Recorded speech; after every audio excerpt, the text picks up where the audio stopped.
ভাই গাড়িওয়ালাতে কেউ দেখতে পারে না, কিন্তু গাড়িওয়ালা ছাড়া হয় না। বাজারে গেলেও গাড়িওয়ালা, একজন মারা গেছে কই আছে হাসপাতাল, ওখান থেকে ওকে আনতো গাড়িওয়ালা। তাহলে গাড়িওয়ালা ছাড়া হয় না, গাড়িওয়ালা ওদের দেখতে পায় না।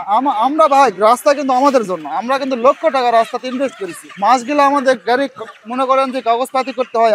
আমি যে ড্রাইভার, আমি কিন্তু সরকার এমনি আনে নাই, আমার পকেটে 30,000 টাকা খরচ করে আমার মানি রাখেছি আমি। তারপরেও আমাদের সমস্যা হয়, ঠিক আছে। আমরা ড্রাইভার হয়ে যা সমস্যায় পড়ছি, আমাদের দেখার মতো কেউ নাই। রাতের বেলা যদি আমাকে 2 জন ধরো, আমরা যদি 4 জনও থাকি, করার কিচ্ছু নাই। তাদের কাছে অস্ত্র থাকে। এখন যদি আমরা পারি সেরকম যদি মারে দিয়ে পারি, তাই দিয়ে যাবো ভাই, তাছাড়া আমাদের আর বুদ্ধি নাই। ঢাকা শহরের লোকাল বাস, আমার গাড়িটা মানে অ্যাক্সিডেন্টের মতো। আমি তো ভাবছি অ্যাক্সিডেন্ট হয়েছে, পরে লোকজন নামে আসছে, আমাকে মানে মারে দিছে। গাড়ি মারে দিয়ে আমাকে ব্রিজের আইলিং আছে ওখানে আমাকে ঠেসে ধরেছে। আমি মনে করছি অ্যাক্সিডেন্ট, পরে দেখেছি ওরা 4-5 জন নামে আসছে। তখন আমি তো ভাবেছি এই সারাটা ছিনতাই গাড়ি। পরে আমার ফোনটা আমি এই জায়গায় লুকায় রাখছিলাম, আর ওনার দেখে আসে 20-30 হাজার টাকা পাইছিল নিচে। তো আমার মজন লুঙ্গি পরে আসছিল, তো লুঙ্গি খুলে গেছে। তো লুঙ্গিটা বেচারে ধরে আছে এরকম করে। তো ওনারা বলতেছে লুঙ্গিত কোনো টাকা আছে, তো লুঙ্গিটা ছাড়। আর ছাড়ে না। আমার মজনের হাতে চাকু মারছিল অনেকগুলা, মোটা মানুষ তো, এলা চাকু মারিছে, এরকম ফাঁক হয়ে গেছিল। জয়পুরহাট নিয়ে যা ওনার চিকিৎসা করেছিলাম। এমনিতে গাড়ি চালালে মজা আছে, কষ্ট আছে অনেক। কালকে মনে করেন বিকেল 5টার সময় বের হয়েছি, আজকে রাত 2টার সময় আসছি কাপ্তান বাজার। এখন মনে করেন এখানে আবার বেলা 12টা বাজতে বাজতে বাসায় চলে যাবো। আজকে যাই ঘুমাবো, কালকে আবার আসবো। ছোট রাত আসলে একটু বেশি কষ্ট হয় আমাদের, মানে দেরিতে দূরাদূরি রাস্তা তো, আসতে মানে গাড়ি ঘোড়া বেশি থাকলে মানে বেশি সমস্যা হয়ে যায়। ভালো লাগে বলতে এটা রিস্ক বেশি, কিন্তু একটা কি জিনিস, এই রাত্রে আসলাম দুপুরে বাড়িতে যাবো, এই জন্যই চালাতে ভালো লাগে। ওজন হয় না, আমাদের গাড়ি হয় পাতলা, আর আমাদের সময়টা হয় খুব কম, এই জন্য আমরা জোরে আসি, সমস্যা হয় না। কোনো টেকনিক না আপনার কাছে, আপনি উঠলে যেরকম, আমি উঠলে ওই রকমই। এটা যাই, যে কোনো ড্রাইভার উঠলে ওই এক্সপার্ট হয়ে যাবে। আপনিও যদি এখানে ওঠেন, আপনাকে যদি আমি বলি যে একটু আসতে যান, আপনিও জুড়ে যাবেন। আপনাকে 2 বললে আপনি 3 লাগাবেন। নাইট কোচ আমরা যদি যাই, তাহলে আমাদের আগে যেতে পারবেন না।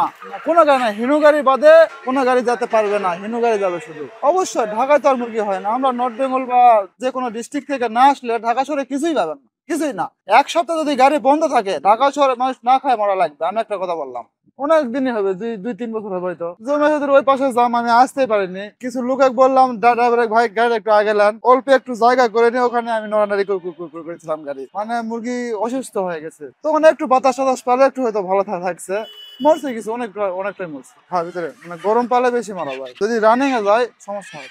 যার যেটুকু সময় আছে তার সেইটুকু বিষয় চালাতে হয়। যেমন আমাদের হলো কাঁচামালের গাড়ি, এটা হলো টাইম ওভার গেলে কেউ মাল নামাবে না, আর টাইম ওভার গেলে কেউ মাল না নামালে, মাল না দিতে পারে, তাদের অনেক লস হয়। এই জন্য তাই তেমন একটা স্পিডও চলে না। তো দেখতে মনে হয় স্পিড, চালানোর সময় বোঝা যায় এই স্পিড কিনা, যে কেউ দেখলে বোঝে। কিন্তু গাড়ি দেখা যায় স্পিড, কিন্তু গাড়ি স্পিডে তেমন একটা চলে না, 60-70 থাকে ম্যাক্সিমাম। এটা হলো আপনার জামে যদি ঠেলে, জামে থাকে, সেক্ষেত্রে মুরগি মারা যায়। কারণ এটা হলো আপনার একটা এসি মতো বড় হয় তো, বা ফাঁকা জায়গা বড় হয়। আমাদের মুরগি খুব তেমন করে সিরিয়াল করা, এক্ষেত্রে মুরগি কোনো বাতাস পায় না। বাতাস না পেলে আপনি যদি অক্সিজেন নাক মুখ যদি ধরে থাকা, এক্ষেত্রে আপনি অবশ্যই মারা যাবে। এক্ষেত্রে এর মুরগিগুলো বাতাস বেরোতে পারে না। 1 লাখের বেশি মুরগি থাকলে মুরগিটা মারা যায়। সবসময় গাড়িটা রানিং থাকতে হয়, কারণ জানে যে অক্সিজেনের গাড়ি দেরি করলে বাজার পাবে না, অথবা মুরগি মারা যাবে। এখানে পুলিশে তো আমাদেরকে একটু ছাড় দিতেই হয়, অন্য গাড়িও সাইড দেয় যদি দেখে যে গাড়িটা যদি বাজার না পারে কোনো ক্ষতি হয়। কারণ একটা গাড়িটা আপনি মনে করেন যে সর্বনিম্ন যদি কই তাও 5-6 লাখের উপরে মাল থাকে। আমাদের যদি নতুন গ্লাস দেখে মুরগি গাড়ি, সব গাড়ি, মুরগি গাড়ি, মাছের গাড়ি, কাঁচামালের গাড়ি, সব গাড়ি নেক্সট সাইড দিয়ে দেয়। কারণ এদের গাড়িটা মনে করেন যে আপনার বাজার যায় পাইতে হয়,